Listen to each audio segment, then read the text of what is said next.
What is up, Xavier Guillory? Thank you so much for joining me today on the What's Up podcast. Yeah, thank you for having me. Xavier, I know we were working through a little bit of tech issues. Yeah, I've done this with a few people, so I appreciate you working through it with me. But what are you all about right now? yeah. Right now, obviously, I'm down in Florida. Just got done with the season, so I'm down here training.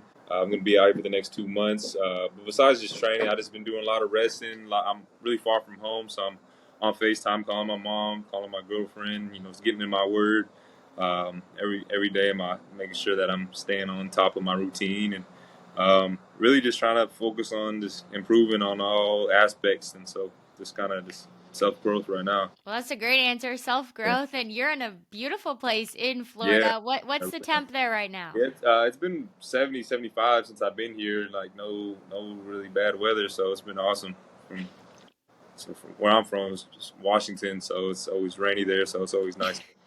Going from Right. Arizona to here is really nice. You've seen it all, and I was going to ask you about that because you're from Washington, and a lot Yeah. of people, when they hear Washington, they say what you just said. They say, "Oh, it rains so much." But what should people know about Spokane, Washington, that maybe they don't know? Well, Spokane is like on the opposite side of the state of Seattle. So anytime I say Spokane, they're like, "Oh, you're from Seattle?" Like, no, I'm. It's like the complete opposite side. And Spokane is more. It's the second biggest city in Washington, and I live there because it's about 90 miles away from my reservation stuff. So that's where my dad worked at Eastern Washington University as a professor. So I've been in Spokane most of my life. So, but it's a pretty good city. Yeah. So if you're an Eastern Washington guy, you probably don't like UW. Is that right? No, I grew up a UW fan, which is the crazy part. And like all my Oh, family was WSU fans, but yeah, that was my team growing up. so conflict of interest a little bit. Yeah, big time. That's good. Well, you had an amazing season at ASU. You guys won your conference. You make it to the college football playoff, which is so incredible. Exceeded so many people's expectations for this year. Just coming off of that season, what was that like? It was just something that I was just glad to be a part of. There was a lot of ups and downs, but we'll just focus on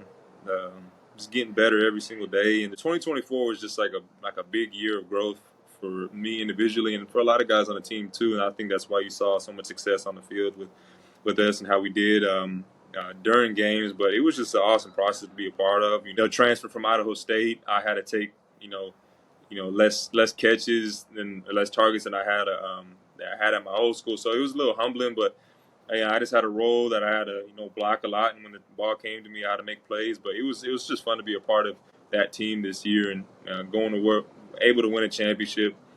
You know, playing Texas in that double overtime in the playoffs in Atlanta. It was just an awesome season from top to bottom. I was glad to. Something I remember forever. So cool. You will remember those forever. And just from watching it on TV, that environment looked absolutely incredible in those big games. So looking back on that season, is there a specific memory that sticks out to you? Really, just that Big 12 championship game. Like I said, transferring up to Arizona State, my role was a little bit different because we had a really good running back and a really good receiver. It was just kind of you get as an athlete, you get caught up in a system that's not really where you're not the main target when you could be. But it was just something that I had to handle this year and just be humble. But in Big 12 championship, my opportunity came to make a lot of plays. I was able to score 2 touchdowns, and my family was there. We won the Big 12 championship, so that moment helped a lot. Seeing all my hard work finally pay off, and then really just those last couple game stretches, I was able to get in the end zone a lot. It meant a lot to me this year, but that specific game was really big for me in our special setting. That's awesome. You mentioned the multiple touchdowns that you had scored, and I've seen you after scoring multiple touchdowns do the same touchdown dance. Is Yeah. this something that, because I know a lot of guys like to switch it up, so if you're doing the same one, there must be a story behind it. Yeah, so well, first I kind of point to my chest and I go like me, no, then I point up the sky, just basically saying like really a lot a lot of athletes score touchdowns. We love to like put the attentions on ourselves, and but I know I want to have been in that situation or been able to wear that jersey without the Lord. Like even though the talent that He gave me, He's brought me through so much.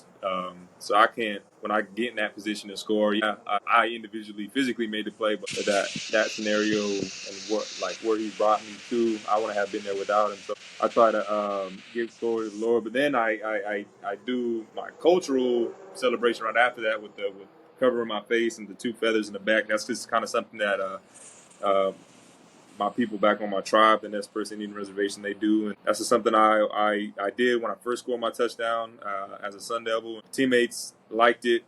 Family back home liked it. Coaches liked it. So I just kept doing it. So I just kind of the same thing over and over. But feels good every time I score. So I do that celebration every time. So and I don't really get tired of it. It doesn't seem like the fans get tired of it. So I'm just going to keep doing it as long as I can. I love that. It's such a sweet tribute to the Nez Perce, like you said, and you said that they recognize it. Has anyone ever said something to you about it? Like, hey, man, like we saw you do that, like it meant so much to us, or have they ever shouted you out for it? Natives from other tribes all over the country doing the celebration, seeing that people from other tribes and the kids, doing the celebration. It means a lot to me. That it's something that I, thought of and my cousins brought to me. That they just started as like a little inside kind of celebration that I brought to the big stage. So it's pretty cool seeing little kids and there's even just adults doing it too. So they'll send me videos on Facebook and stuff doing the celebration. So it's pretty cool. That is so cool. I mean, I can't even imagine like a little kid who probably sees themselves in you one day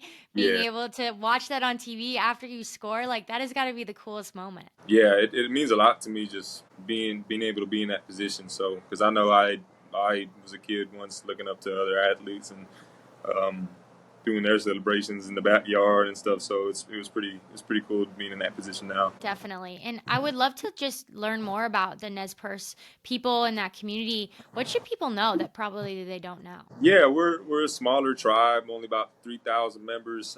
We're located in Lapwai, Idaho, on the Nez Perce Indian Reservation. It's northern Idaho, just south of Washington State and Pullman. But it's just a humble home. Not a whole lot going on, but that's where all my family is. It's both my parents grew up. It's where both my grandparents are, and the whole side of the family is really over there. So it's a special place in my heart. It's where I really call home. I tell people I'm from Spokane, but I also say I follow up that I'm really from the reservation and stuff. So that's where my people are. That's where my home's at, and it's something that I want people to know. And beyond just my reservation, other reservations too, just kind of Native Americans are really underrepresented in a lot of things, but just trying to quote unquote put on for my reservation as much as I can and. I just want to inspire as many people as I can with my platform, with football and my faith, and just hard work and everything that my mom and dad instilled in me. And I want to give that back to my family, my children of my own someday, and other people too. Inspiring, let the Lord just use me as a vessel as much as possible. Stuff. So it's been awesome. But yeah, my reservations holds a big place in my heart, and is one of the big factors that I have. That I play for. Yeah, well, you definitely have, and just to hear the stories that you've just shared today is like so cool, and I just so special for even just the younger kids. Like I'm sure everyone in your community, but just younger kids all around, who might want to do what you're doing someday and play at the highest level and all the things. That is so cool. So thank you for Yeah, sharing. of course. Well, I know for me in my personal athletic experience, sometimes it was Instagram versus reality. On paper, it was Yeah, like, oh, you're winning, your team's winning, and it looks like it's going so well and so fun. But like, there was a lot of times in my career when it was up and down. It was really hard, and you might not have been able to know just from what was on paper or Instagram. And I bet that's probably the same with you, right? Like, you yeah. see, oh, you're getting ready for the draft, you went to the college football playoff, at ASU. Are you kidding me? Like, what a Yeah. school! But have there been some bumps in the road? Way more bumps than like those are the things that like push me is like those bumps in the road. But I've stopped fearing them and let them be a lessons because you can't grow without any hardship, man. That's been my whole career, battling through the loss of my dad before my first freshman season, and then just all the ups and downs that go with being an athlete, injuries, rotations, time. Like you see the highlights on Instagram, you see the highlights on ESPN and stuff, but people don't see you up at 2 a.m., 3 a.m. tossing and turning just because the stresses of, you know, this game and playing football or any sport at a high level or doing anything at a high level, just not just sports, but that kind of pressure that you put on yourself. But that's just something that social media does due to a lot of young people. I do feel sorry for a lot of us.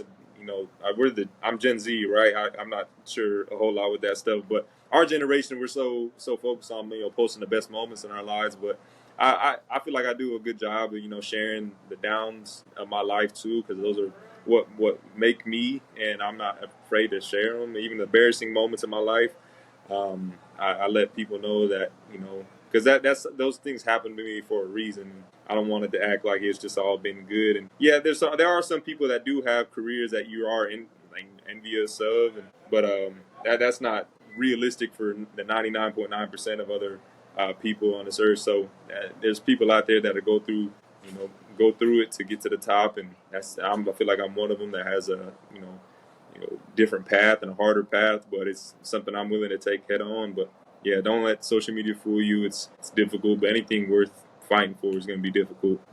Well, Xavier, thank you for sharing that. And I'm Yeah, so sorry to hear that about your father, but I'm yeah, sure that he has left an insane impact on you and is looking down on you right now and can see a lot of him in you. So, yeah, when you think about your father, is there something that you think, man, me as the man I am today is because of him? yeah. He did leave me a great blueprint. He passed away in 2020 to cancer, and I saw the whole process from when I was 18, 19. So it was a tough age. I was the only boy. I got four sisters and a mom, and so it was really a tough time in our lives when seeing that. Because it was just a surprise. My dad was a professor, pastor, coach, just like a leader amongst people. It was just crazy seeing Superman pass like that. It was just, but it was just a hit of reality. Just you know, yeah, one thing he didn't want us to do was lose faith during that time. And even when he was losing his health and going through a lot of pain, he was able to stay a leader all the way amongst to his passing. He made sure that we put the Lord first and everything. And I feel like my family, we went through a dark patch after he passed, but we stayed on that straight and narrow, and that we slipped up at times. I went through my grief and chose the world over the Lord many times, but the Lord, He never left me, and He kept me on a tight leash, and He kept me, focused on Him. Even when I turned my back to Him, He still stayed there when I was angry and bitter or resentful towards the loss of my dad and all these other things that happened after that. And um, but yeah, my dad, I'm still trying to grow and be like him. I'm 23 now. Um, there's still some other habits I'm trying to get rid of so I can be a leader because you know I'm realizing that like now like my life is way bigger than me. And at first when I was first got into college, it was all about me and my success. And but now I'm realizing that there's so much more as a man, especially a Christian. You need to put the Lord first, and then put everybody around you before yourself. And it's truly humbling when once the Lord really opens your eyes, and He still is. I'm learning how to, be a leader in a relationship. Being a leader in all circumstances, even when you feel like you're not doing the right thing. It's really hard to. But my dad, just watching him, I'm just like him in a lot of ways, but he found a way to be a leader and put the Lord first in everything. So that's something I want to do, and he's my inspiration every day. So I got him around my neck. I just play for the Lord, play for Him all the time. So he's a big inspiration for me. That is so powerful. And thank you so much for sharing because what you just said, all of it really, but something that stuck out to me was just how, you might have turned away from the Lord, but He was right Yeah, there. He wasn't letting you go. I think yeah, that's really going to stick with people in all situations and maybe similar situations. And it is very evident from being on the phone with you for 15 minutes that you are leading your household, you are leading in your team, you're leading your relationships just by staying close to the Lord, right? yeah, Because He will never lead you astray. And so just thank you for sharing that advice and that wisdom. And I just wonder, like, I truly can't even fathom, like, how hard that has been for you. But I'm just curious to know, like, what do you feel like has helped you? Has there been a song, even regardless if it's family or football or school or just the pressures of college, like when you do find yourself in those situations, maybe turning away from the Lord or trying to Yeah. do more worldly things, what do you feel like has helped you bring you back? Is it community? Is it a song? Is it, certain time with the Lord? Like, is there something maybe tangible that, you would give people advice to do? Well, if you feel like you are one, let's get like one thing like straight for sure. The Lord never turns his back to you. Like you always turn your back to the Lord. Even sometimes you don't realize that you are. But things that have helped me were just the people around me, and that's why it's important to you as a Christian or just like a follower of Christ. It's just like always being ready for somebody. Steve Watson was a big help for me when I was went through a surgery last year, and I stopped going to church as much. I was just mad just because the season didn't go how I wanted to. I felt rushed that I'm not in the league yet. I got to take care of my mom, all these promises. But he stayed on me, man. He was always showing up to practices and telling me to come to Bible study. I was like, nah. Tell me to be a leader at FCA. Nah, I'm not doing it.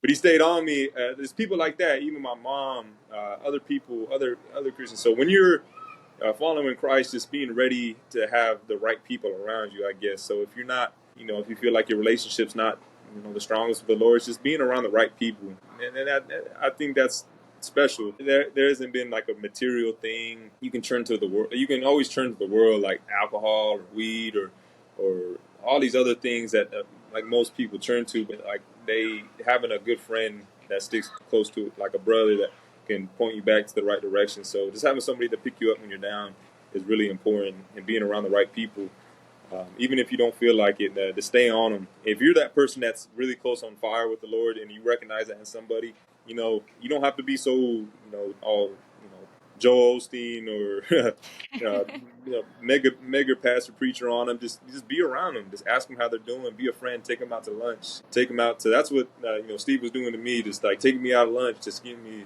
We don't even talk about the Lord sometimes. We just talk about how you're doing, how's football going. Just making a friend, just befriending somebody, and just actually caring about the person and not just what they're doing. And I feel like that goes a long way with a lot of people, and even people that aren't believers, people that may believe in a different, have a different religion, or people that turned away from God for years and are bitter towards Him. Just being a friend of them, and I feel like that's what the Lord does to you. He just always will be there. Um, standing there watching you, waiting for you to come back. But just having the right people around you is very important.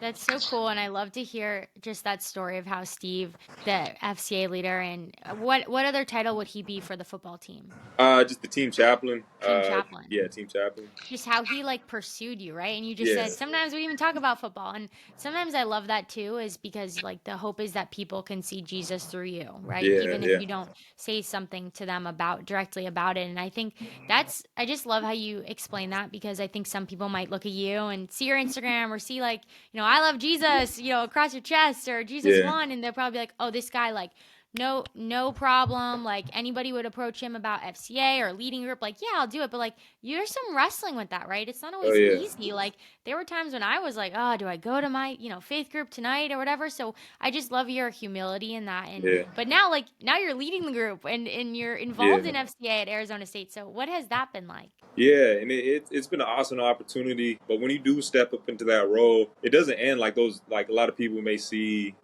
me and like, oh, I probably don't deal with anything. Like I deal with my flesh every single day. Those same urges to sin, and I face it every single day. But it's you learn just by failure and adapting. And the Lord's not gonna. He's not some principal in the sky that's just waiting for you to trip up so he can punish you. He literally knows your days before you were even born. He's seen every sin that you committed, thought about committing, gonna commit, like, and he still chose you, still loved you. So knowing that, it's not just oh, I gotta stop sinning before I go to the Lord. Like, go to the Lord with everything, every sin, everything that you don't even tell people. You already seen it, so you might as well go to and confess it. So you might as well. But me being in that leadership role now, there's a lot more responsibility. You have to, be in your word way more. Obviously, you have a spiritual provider, but you also have a spiritual enemy. We know that. He's going to come and tempt you way harder than usual. But that's a good thing. That if you feel like the devil is really attacking you, that means you're doing something right. Because he's not. If he's leaving you alone and the devil's not really tempting, that may be a sign that you're doing his will. But for me, it's just staying vigilant and always just knowing uh, what in the areas you're weak in and where you can strengthen at, and that's just being in the Word, getting around the right people, and just talking, doing something like this is helping me a lot. Even just being on uh, this podcast with you, it's really helping me because it's been rough just being out here, something new and. Going into the unknown about the NFL, seeing where I'm going to be, taking that leap of faith, but just even just talking about the Lord is just it does something for me, and I wouldn't be here without him, and I'm just so glad that I can able to speak about what he's done in my life, getting to my word. I was on the phone with my girlfriend yesterday, and I was just had this heavy spirit on me the whole day, and I don't know what it was, but I just started reading. I literally just started reading. I just started reading as much as possible, and just kept reading, and then I just slowly felt that like that dark cloud just kind of lift over me, and she noticed that, and it was just like it's something my dad did a lot. And he just reading, just getting your word, even when you don't want to. That just read, pray, just getting closer to the Lord. So for those who may be watching this, if you feel like you're not, as in a leadership role, it's okay to just go to the Lord where you're at. He'll meet you where you're at. Just pursue the Lord, and you take one step towards Him, He'll take two steps towards you. So obviously, there's more responsibility, but you start living for something far beyond yourself. That's a life well lived. If you're living beyond just your means and your wants and needs, I think that's a life well lived at the end when you get called home. Well, thank you for sharing that just about like that dark cloud, right? That you said and you just started praying because that's such a tangible thing that people can do. Like you feel the devil like coming at you, you feel that like Yeah, heaviness. Like, let's be common sense, read your Bible, like say the name of yeah, Jesus, start praying. And I think we like overlook that sometimes, even as like believers, because it just we're human. But I yeah, just love that you gave that example because next time that happens to me, I'm gonna try that. And I love too what you said about just like you're like doing God's will when like the devil is actually pursuing you, right? Because he yeah, knows you're working for the Lord. And like, I would just say, like, in your situation too, like, you're in the unknown. A lot of people, are in this graduation season, whether you graduated in the summer or you're graduating in the mid year. And it's so hard. Nobody told me it was going to be as hard as it is. But like, regardless if you're doing awesome things, it's hard. Like, you're getting ready for the draft. It's yeah, amazing. Like, yeah, it's so cool. And that's exactly, what God has for you right now. So that's the exact thing that the devil is going to attack. yeah, And I think it's the same with a lot of people, whether they're going to professional sport, starting in the real world, transferring to a different school with all the transfer portal stuff. Like, when you're walking in the steps that the Lord has for you, you really will be attacked. And yeah, I love that you said that. And then not only did you say that, but like you gave, hey, next step, pray. yeah. When you feel that, pray. Yeah, and it is difficult. Like my flesh, like I'm just like any other person. Like my flesh doesn't want to. Your flesh really doesn't care about like sinning or anything like that because that doesn't go with you. It stays here on the earth. That battle between flesh and your spirit is something that you need to be cautious of every single day. Because if you don't, like, you don't have to teach anybody to sin. They're gonna do that on their own. Like you don't have to teach a baby to sin. They're gonna find a way to do that on their own. But you have to, that's that fighting against that flesh, especially in those moments you don't want to read the Bible. There's a reason why you don't want to read the Bible, is because something whispering in your ear, don't read and don't open that word. And so that's when you really need to get in that word and open it up and to start reading. If you're not understanding it, just read it, and then something will click. And if not, if that doesn't work, don't have a Bible or something, just put on, some type of worship music. You can sit in your room, just get off your phone a little bit, get off TikTok, get off Instagram, get off all that stuff, and just give the Lord 10, 15 minutes, man. You can scroll for hours on end. Just give the Lord 10, 15, man. He can do a lot with that and stuff. So, yeah, that's important. Just making setting some time every single day, whether it's the morning, noon, or night, just for the Lord, and make that your allotted time for Him. That's cool. I love Yeah, that. And this season specifically has been really unprecedented with the amount of college football players who have been outwardly spoken about their yeah, faith. And it's been just so cool to see. So I just want to know, like, from your perspective as one of those college football players, how has that been? yeah. I was telling my girlfriend the other day that I feel like the Lord is working through athletes because I'm sure. Yeah, obviously, there's been a multitude of athletes that confess their faith to the Lord, but you're starting to see it in college football all over, like young guys, man, just on fire for the Lord. Um, and a lot of the Ohio State players, even just the players on my team, wearing Jesus One shirts, wearing crosses on their arms, praying before the games, after the games, even after a loss, praying together and stuff. So it's been awesome to see the Lord working through athletes because they're very influential, whether they're good or bad. Kids are going to watch, and with so many distractions in the world, of like rappers and all these other people that are maybe influencing kids in the wrong direction. I think athletes can have a big impact in confessing the Lord because when I'm out in that field, I think of playing that game as a form of worship. Lord gave me a gift to go play football, and when I'm out there, I feel like I'm at church, man. Just like playing for the Lord every time I run, catch, do my job. I'm trying to glorify the Lord as much as possible. So I think it's important if you are a man of God and you feel that sense to play for bigger than yourself, play for the Lord instead of trying to play for the NFL or for a check, man. Watch what the Lord can do for you if you just do it for Him. And I'm glad to see the Lord working through a lot of athletes, and I want to see it continue to grow, especially with social media now. Like that's the main thing with me. I want when I pass, I don't want people to talk about my stats or my accolades. I want people to talk about um, you know the the Lord, and I want like that's what people did for my family or for my dad when he passed. And we talk about all his accolades, championships, professor, doctorates, all that stuff. They talk about how good of a man of God he was, and I still got grown people that I've even met talk about how like my dad's you know his work with the Lord is still impacting the work that the Lord did through my dad is still impacting them, and that's what I want to do no matter how long I live. Praying for a long life, but if not, whatever the Lord wants me to do, I want to be ready for it, and I'm willing to sacrifice anything that I'm uh, to do my will for the Lord, whatever the Lord is willing for me to do. I want to be able to do that, and if that's through football, then so be it. If it's not, so be it. That's my main goal is to do my will for the Lord at the end of my life.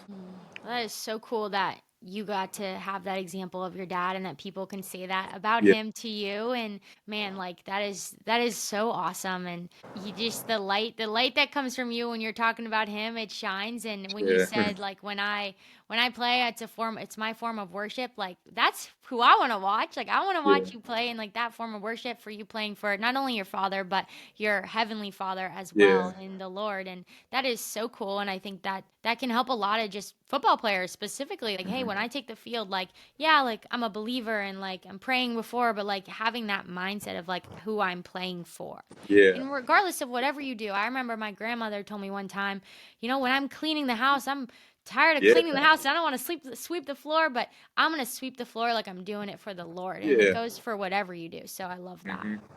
Yeah, because we're beings of worship. Like we have to worship. If it's not the Lord, we're gonna worship something. Whether you are a believer in Christ or not, you're gonna worship money. You're gonna worship your job. You're gonna worship your partner. You're gonna worship something, whatever it may be. But the only thing that's worth worshiping is the Lord. And so, if you're gonna worship something, you better worship something that deserves it. And the Lord doesn't need our worship. We need Him, and that's our lifeline, and that's our power source. And so when we worship, it's like almost like we're it's like a mutual. That's like you plugging your phone back into a charger, man. That's like, but when you're worshiping the world and other stuff, that's when you're running on your own battery, and you're gonna eventually die out. And so that's something spiritually die out. But believe it or not, you're gonna worship something. So worship something worth worshiping. The charger analogy was so good because Yeah, I so felt that I recently got to go to Passion Conference, which is a Christian conference for 18 yeah, to 25-year-olds. And when I was listening to the worship music, it felt exactly like that. It felt like I was a phone and I was being charged up like yeah. instantly. And I thought to myself, man, like what have I been listening to? Like this is having such an impact on me. So I love that. I just love that word picture that you gave. Yeah, yeah, that's Well, you are preparing for the NFL draft, which is super exciting. I know definitely stressful, like you mentioned, and there's a yeah. lot of unknown, but like That is so cool. And this is the one time in your life that you'll ever be preparing for the NFL draft. So, what does Yeah. your just daily routine look like right now? So right now I'm down in Fort Myers, Florida. I get up, get to the facility early, and get warmed up. Whether that's rolling out, getting hot tub, getting taped up, just getting something warmed up for the workout. And usually we start out with some speed exercise or working cone drills just to get ready for the pro day or combine drills that they have us doing. Really just getting fast and jumping high as possible. We usually start out with a speed and agility workout. We'll take a break. I usually get some lunch or something that they provide for us. High protein, low carb, one of those deals. And then, get some extra catches, get some extra work, whether that's, recovery or position specific work. And then we usually come back for a lift, full body lift, where it's going to be legs, a lot of jumping, a lot of explosive exercises. You only got 8 weeks to get as athletic as possible. So that's usually my day. And then I usually come back home, eat some dinner, take a nap, get up, try to stay hydrated as possible, and then just get some rest and just do it again. I was telling my girlfriend and my mom the other day, I was like, I'm living a life. All I got to do is just train, which I'll do regardless, whether if I'm NFL or not. And I come home and I ain't got no homework to do. I just get my word and play the video games, get on FaceTime or read or something. It's just like I'm blessed. Whether I get drafted or not, I'm blessed. If the Lord don't bless me one more time from here on out, like that would have been enough. He's brought me so far, and I'm so thankful for how far I've came. Obviously, I'm gonna go strive and work every day to go get that goal that I had set out. But whatever the Lord has for me, I'm prepared to do that, and He has me exactly where I'm supposed to be, and I'm exactly where I'm supposed to be. Right, even in this very moment, the Lord had this written out in my life, so I'm just confident in that, and just going forward, living each day, doing it for the Lord. It's been fun. It's been the happiest year of my life in 2024. I'm gonna keep it going in 2025. That's cool. Well, I'm excited to watch what the Lord has in store for you. That is so fun, Yeah, and like you said, it's there's no homework, which I think is so funny because it's yeah. kind of like training camp with no summer school and no stress of like classes coming up and all the things. But that's awesome, and you're not alone. So who are you training with? Um, there's players all over the country, but specifically my teammates Cam Scatterbull and Shamari Simmons are out here training in Fort Myers of X3. But there's also a lot of other players all over the country. Eastern Washington, Indiana, New Hampshire, Elon, North Carolina. Like literally every part of the map, there's somebody here training. There's about 40 or 50 athletes, so it's cool just to be here. Seeing all these young cats trying to trace the dream, and yeah, I'm honored to be here with them and just train with them and go.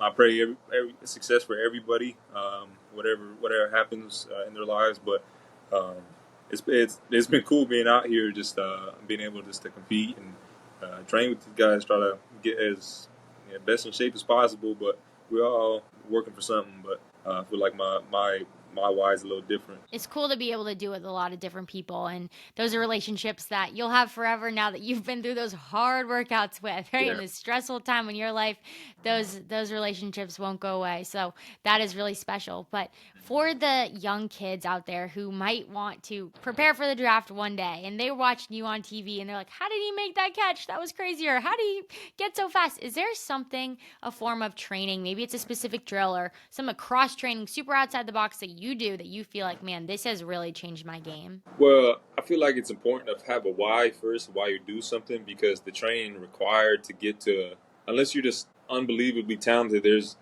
a requirement to get to the position that I've been in or other people have been in. It costs, and the Lord can give you something in your dream that you want, but it comes with a cost, and not just get handed to you. So there was a lot of late nights, early mornings, not sacrificing the food that you want to eat, sacrifice going to a party or two, um, not doing things that other people may not do, and there's times where I had to work out at midnight, early in the morning, doing 1,000 catches a day.